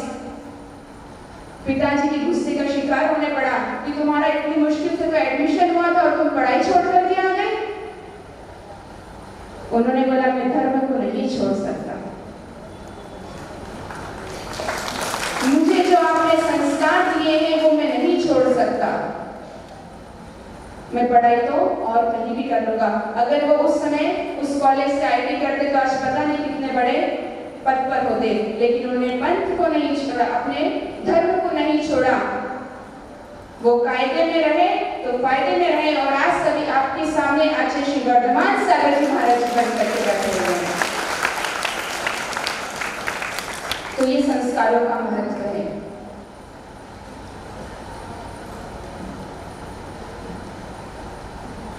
अगर हमें अभी बहुत सारे ऐसे हैं, सभी लोग तो ऐसे नहीं कि जो वैराग्य के मार्ग पर आगे बढ़ सकते हैं, लेकिन हमें दोनों प्रकार का जीवन होता है, गृहस्थ जीवन भी और संयम जीवन भी। तो अगर हमें इन दोनों पथ पर आगे बढ़ना है तो हमें अपने जीवन में इन 4-5 चीजों को जरूर विचार करना पड़ेगा। आप लोग नोट कर लीजिएगा। इन 5 स से शुरू होता है, इन्हें जरूर देखिएगा कि हमें ये चीज मिलेगी कि नहीं मिलेगी। अगर हम कहीं पर भी जाते हैं, शादी करके जाते हैं या इस पथ पर आते हैं, तो पहला है समय। आपके लिए समय है कि नहीं है किसी के पास? समय बहुत जरूरी है। आप कहीं चले गए और आपके पास आपके माता पिता के लिए, सास ससुर के पास, किसी के पास 2 मिनट का भी समय नहीं आपसे बात, तो आप रह पाएंगे क्या? नहीं रह पाएंगे। तो समय को देखिएगा। उसके बाद स्वभाव, उनका स्वभाव कैसा है। तीसरे नंबर पे समझ, उनकी अंडरस्टैंडिंग आपसे मिलती है कि नहीं। चौथे नंबर पे सोच, थिंकिंग, कि आप जो सोच रहे हैं वो भी वैसा ही सोचते हैं क्या। अभी बड़े बड़े स्पीकर्स ने बोला है कि या तो आप उनके हिसाब से हो जाए या अपने हिसाब से कन्वीनियंट करवा लीजिए। तो हमारी सोच मिलानी पड़ेगी। और है समर्पण, आपका पूरा समर्पण चाहिए जिससे आप उनके साथ अपना जीवन बिता सकते हैं। ये बिंदु छोटे हैं, लेकिन अगर इस पे सोचा जाए, विचार किया जाए तो बहुत बड़ा कार्य है। तो हमारे साथ एक चीज रहनी चाहिए, समय, स्वभाव, समझ सोच और समर्पण। आप सभी लोग यहाँ पर आज जीवन को अच्छा बनाने के लिए एकत्रित हुए हैं। हमारे जीवन में हमारी आदतें कैसी होनी चाहिए? आजकल थोड़ा आधुनिक युग है, लेकिन आचार्य श्री कहते हैं कि आधुनिकता के साथ हमारे जीवन में आध्यात्मिकता भी जरूरी है। अध्यात्म भी हमारे जीवन में अवश्य होना चाहिए। तो कुछ आदतें हमारे जीवन में होनी चाहिए, अच्छी हैबिट्स। अभी तक क्या हैबिट है? सुबह उठे सबसे पहले मोबाइल चेक किया, व्हाट्सएप देखा कितने मैसेज हैं, इंस्टाग्राम पे कौन सी नई रील आई है, फेसबुक कितने लोगों ने फॉलोअर्स किया है, सिर्फ यही देखते हुए आ गए हैं और सोते समय यूट्यूब पर अच्छे अच्छे वीडियो देख करके सो रहे हैं। लेकिन कुछ अच्छी हैबिट्स अपने जीवन में अपनाएं। सबसे पहली है जल्दी उठने की। सबसे पहले हमें जल्दी उठना है। दूसरे नंबर पर समय पर काम करें। आज आप सभी को समय दिया गया तो आप लोग समय पर आ गए, तो आप लोगों को इतना सारा सब कुछ सुनने को मिल गया। अगर आप लेट आए तो हो सकता था पहले का नहीं सुन पाते, तो समय पर काम करें। तीसरे नंबर पे कम बोले। इसके पीछे भी एक बहुत बड़ी चीज है, कम बोलने के पीछे, क्योंकि हमारे पूरे पार्ट्स में हाथ दो है, कान दो है, पैर दो है, लेकिन मुख एक ही है। इसीलिए फिर नेक्स्ट है पैसों का महत्व समझे, उसका सदुपयोग करें। ऐसा नहीं कि हमें अपने पेरेंट्स ने पैसे दे दिए हैं तो हम जितना चाहे उतना खर्च करें, या हम खुद कमा रहे हैं तो हमारा पैसा है, हमें कोई पूछने वाला है। फिर बाद में पता चलेगा जब आप लोगों के ऊपर जिम्मेदारी बढ़ेगी कि पैसे का कितना महत्व है, तो पैसे का सदुपयोग करें। प्रकृति से जुड़े। जैसा वातावरण होगा वैसा ही हमारा माइंड होगा, हमारा दिमाग होगा। हम लोग बड़े बड़े होटलों में, बड़े बड़े रिसोर्ट्स में जाकर के अपना बर्थडे मनाते हैं, शादी की सालगिरह मनाते हैं, लेकिन हम प्रकृति से दूर हो जाते हैं। उस दिन वृक्षारोपण कीजिए, कोई धार्मिक कार्य कीजिए, तो हमारा वह दिन आना सार्थक होगा। जब तक आप प्रकृति से नहीं जुड़ेंगे तब तक आपको जीवन में सफलता मिलने वाली नहीं है। तो प्रकृति से भी हमें जुड़ना पड़ेगा। भोजन सात्विक होना चाहिए। आज आप देख लीजिए दिगंबर साधुओं को दिन में कितनी बार भोजन करते हैं? बताओ सब लोग। और आप लोग? कोई गिनती नहीं है, कई बार करते हैं। तो भी आप लोग डाउन दिखते हैं, लेकिन जो आचार्य श्री आपके सामने बैठे हैं उनका तेज देखिए, एक बार भोजन करने के बाद भी जो आपके सामने चमकते हुए दिखते हैं। इस सात्विक भोजन का प्रभाव है। फास्ट फूड खाने से हमारा शरीर बिगड़ेगा। हम बाहर की पिज्जा, बर्गर और पानी पता क्या क्या पता नहीं, हमने नहीं खाया कभी भी, लेकिन वो सब चीजें हमें अच्छी लगती है। पार्टी होगी तो पहले से मेनू कार्ड में ये चीज होगी तो ही हम पार्टी करेंगे। कल आज सुबह माता जी बता रही थी, बोले माता जी क्या क्या सुनने को मिलता है, बाइयां आती है बोलती है आजकल शराब की दुकानों पे आदमियों से ज्यादा महिलाओं की भीड़ मिलती है। बड़ी दुख हो रहा था माता जी को, बोले ऐसा जमाना भी आ गया है क्या?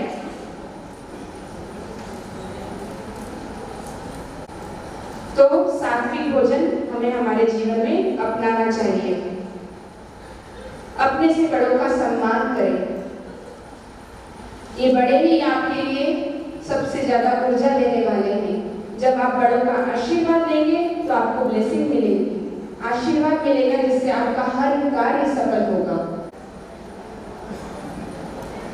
जो लोग समाचार मुझे वहां पर आएंगे, कहां पर? टाउन हॉल प्रांगण में, उनको अपने जीवन का अद्भुत दृश्य जो तुमने कभी सपने में भी नहीं सोचा वहां पर देखने को मिलेगा। ऐसे वहां पर आना है और क्या लाना है?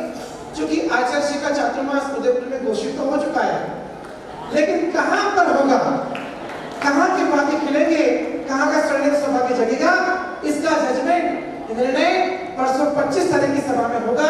तो किसी को भी खाली हाथ नहीं आना है। आचार्य श्री की महापूजन होगी तो सभी को अपने घर से, महिलाओं को, माताओं को, बहनों को, पुरुषों को अष्टवरवी का थाल सजा कर लाना है, दीपक की आरती सजा के लाना है और एक एक श्रीफल फल सबको अवश्य वहां पर लेकर आना है। ये सबके लिए नियम परसों का, क्योंकि परसों आपका सबका स्वामिवासनी वहीं पर है, रविवार का दिन है, छुट्टी है, बच्चों को भी लेकर आना है, मातृशक्ति माता महिला सबको लेकर आना है और युवाओं को लेकर आना है। इस चातुर्मास की प्रमुख भूमिका में आज के कार्यक्रम चल रहे हैं और चातुर्मास कहाँ होगा? 26 तारीख से सारा कार्यक्रम वहां पर संपन्न होगा। आगे की 2 जुलाई की कलश स्थापना कहाँ होगी देखते हैं। सस्पेंस है हम सभी के लिए बहुत बड़ा ये विषय, गौप्य विषय है इसका। और सेमिनार श्रीमान राजेश कदावर, श्रीमान रवि जी मोलिया, आपका भी स्वागत करें आपका श्रद्धा से।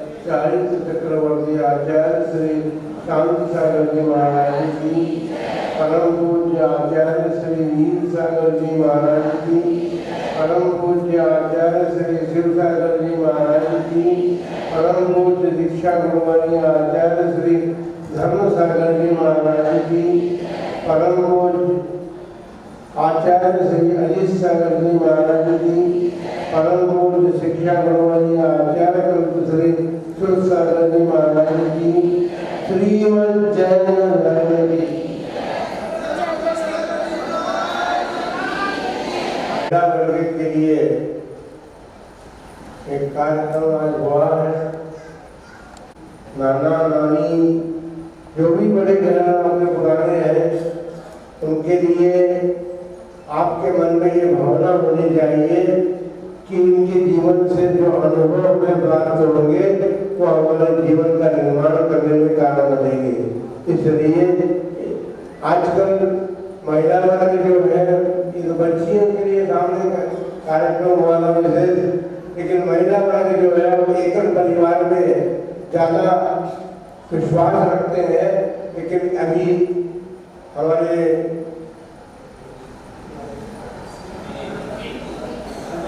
कारवां जी ने तो वो मीना जी कारवां की बेटी है वो मीना जी, लेकिन वो परिवार में जब जहाँ गई है वहाँ की बात भी उन्होंने बताई कि हमारे दादा ने हमारे परिवार में जो हमें संस्कार मिले थे वो अपने ससुराल में भी ले जा करके उन संस्कारों को अपने बच्चों को भी देने का प्रयत्न पुरुषार्थ किया। परंतु संस्कारों का बहुत महत्वपूर्ण स्थान अपने जीवन में होता है। संस्कार एक ऐसी चीज है जिससे जीवन निर्मित होता है, निर्माण होता है, और संस्कारों के अभाव में हम देखते हैं अभी हमारे नई पीढ़ी जो है उसके संस्कार बिगड़ते जा रहे हैं। नई पीढ़ी में संस्कारों का अभाव होता जा रहा है और उसका एक ही कारण रहा है कि सब नई पीढ़ी के लोग, चाहे वो लड़के हो या लड़कियां हो, कोई भी हो, लेकिन पुराने लोगों पर उन्होंने विश्वास करना छोड़ दिया। उन्होंने अपने आप को अधिक शिक्षित माना और उनको बैकवर्ड मान करके, उनको अशिक्षित मान करके उन्होंने उनके अनुभवों को, उनकी बातों को सुनने का भी अपने मन में भाव नहीं रखा, और उस कारण से आज देखते हैं कि नई पीढ़ी का जीवन कितना बर्बाद हो जा रहा है। अपने जीवन का निर्माण करने के लिए आपके माता पिता ने उन्होंने अपने माता पिता से संस्कार प्राप्त किए थे और उन्होंने भी उनके माता पिता से संस्कार प्राप्त किए थे। तो देखिए दादा दादी का जो अनुभव होता है वो कम नहीं होता। आज की शिक्षा पद्धति के अनुसार आप अपने को अधिक अनुभवी मानते हैं, माने कोई बात नहीं है, लेकिन जो अपने जीवन निर्माण के लिए, संस्कार देने के लिए जो अनुभव उनके पास है वो अनुभव अपन कभी प्राप्त कर भी नहीं सकते। हम आजकल की शिक्षा पद्धति जो है ऐसे अनुभव हमें प्रदान नहीं कर सकती। इसलिए हमको अधिक नहीं कहना है। हम कल भी ऐसी हमारी स्थिति रही कि समय घड़ी जो बताती है, तो आज भी यदि हमको कहना तो बहुत कुछ आज भी हमारे लोग बहुत सारे पॉइंट थे, लेकिन एक बात बता दें कि महिलाओं के लिए चाहे वो माँ हो या बच्चियाँ हो कभी हो, लेकिन सील जो है सबसे बड़ा धन है उनके पास। उनका सील व्यवस्थित है तो सबसे बड़ी धनी है, और सील यदि नहीं है तो चाहे धन आप जितना प्राप्त कर ले, लेकिन वो धन आपके लिए वो ऐश्वर्य आपके लिए कार्यकारी नहीं होगा। इसलिए हम ऐश्वर्य की बात बताते हैं आपको। आरोग्य, विद्वत्ता में ज्ञान और सज्जनों के साथ मित्रता, सज्जनों के साथ मित्रता करें, मित्र बनाए लो, और महान कुल में जन्म, ये बहुत बड़े धन है, ऐश्वर्यता है हमारी। और स्वाधीनता जो है, स्वाधीनता का अर्थ हम गलत शब्दों में उसका भाव समझते हैं। स्वाधीनता, अपने अधीन रहना, अपने अधीन का मतलब है अपने आजकल जो स्वाधीन मतलब परिवार से अलग हो जाना, इसको सब स्वाधीन मानते हैं, लेकिन स्वाधीन का मतलब है स्व अधीन, अर्थात अपने अधीन रहना, अर्थात अपने जीवन को ऐसा बनाना, अपने जीवन में संयम को ऐसा और करना जिससे कि हमारा जीवन स्वाधीन बने, और स्वाधीन जीवन ही वास्तव में कार्यकारी होता है। स्वाधीनता और स्वतंत्रता में बहुत बड़ा अंतर है। स्वतंत्रता सभी चाहते हैं, लेकिन स्वतंत्रता के साथ साथ स्वाधीनता होनी चाहिए। आज स्वाधीनता संग्राम हमारे देश में चला और हम अपने देश को आजाद कर सके, लेकिन ये आजादी ऐसी नहीं मिली है, इसके पीछे कई बड़े बलिदान हुए हैं। और उस स्वाधीनता, स्वाधीन भारत में आप सब निवास कर रहे हैं, इसका मतलब ये नहीं है कि आप अपने जीवन से स्वाधीन हो जाए, या अपने जीवन को भी धर्म से स्वाधीनता प्राप्त करने, धर्म में आपका जीवन होगा तो आपकी स्वाधीनता सार्थकता को प्राप्त होगी। हम अधिक कहना नहीं चाहते, हम एक बात कहेंगे केवल, ये आज दादा दादी और परिवार के बीच में रहने का एक मतलब कारण है, वो सबसे बड़ा कवच है आपकी सुरक्षा का। वो कवच यदि आपके पास है तो आपकी सुरक्षा हो सकती है। युद्ध भूमि में सैनिक लड़ने के लिए जाता है, लेकिन कवच यदि उसके पास नहीं है तो वह जीवन से हाथ धो बैठता है, तो उसका जीवन समाप्त हो जाता है। और इसी प्रकार आप भी यदि कवच पहन करके रहेंगे, बड़े गुणों की अनुभवों को अपने पास रखेंगे, उनके साथ रहने का मन बनाएंगे, क्योंकि आप में से दादी भी हो सकती, आप दादी भी बनेगी आगे चल करके, पत्नी भी बनेगी, जो पत्नियां बन गई वो दादियां बनेगी, वो दादियों से अलग रहेंगी, तो उनको अपना जीवन चलाने का अवसर कैसे प्राप्त हो।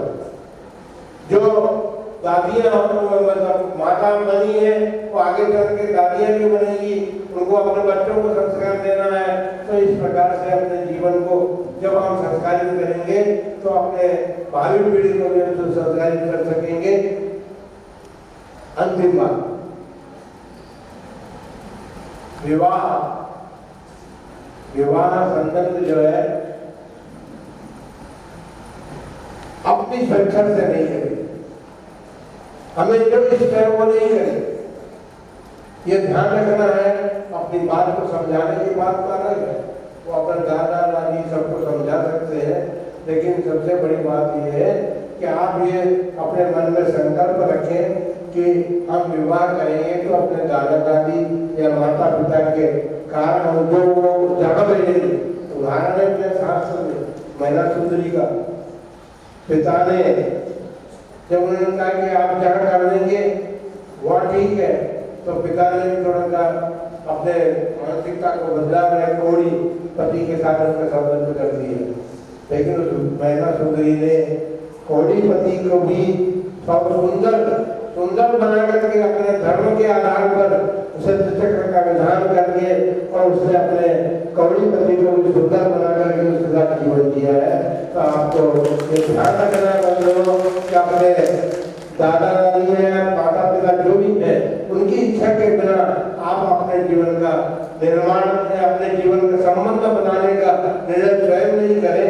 यदि आप करेंगे तो हो सकता है कि आपका निर्णय गलत भी हो सकता है, और उनके निमित्त से, उनके आधार से यदि आप करेंगे तो आपका जीवन सुंदर बनेगा, आपका जीवन भी सुंदर बने।